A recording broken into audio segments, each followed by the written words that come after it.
Hi there, and welcome back to the channel. Thank you so much for tuning in. And my next selection of best albums or favorite albums of 1984, I'm going to have to go with Born in the USA from Bruce Springsteen.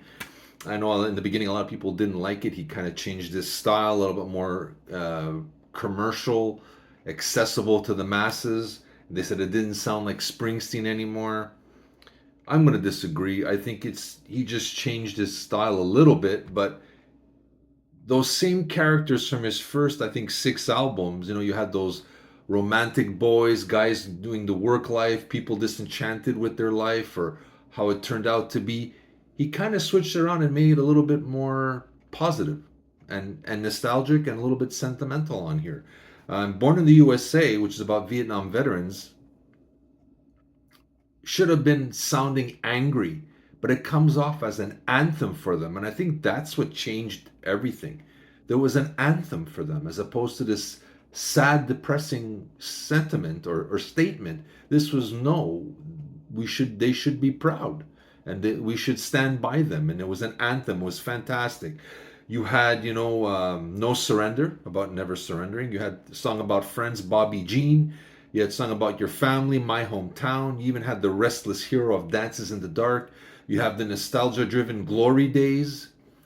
You had that sexy song called I'm on Fire.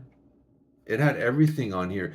Yes, it's a different sounding Bruce Springsteen, but it's just taking his characters that had kind of bottomed out by the sixth album of Pure Depression and gave them hope, gave them something that they're back in the fight. And I think that's what made this a great record for me, anyways. I know a lot of fans at one point, you had the two schools of Springsteen. You had the old guys who said, no, this is not him. And you had the new fans like me who just discovered him.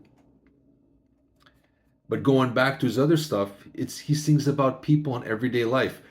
But instead of being negative about it, this is more about fighting the good fight, but you're ready. You're kind of reinvigorated to do so. And I think that's what makes this a great record.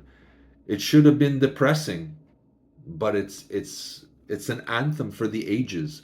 And I think you need to hear it once in your life. So do yourself a favor, go to your nearest streaming services or your record store, find this album, play it, and tell me what you think. I'd love to hear from you. This is Steven from the Roundtable with my latest choice of favorite albums of 1984, and it is Born in the USA from the boss, Bruce Springsteen.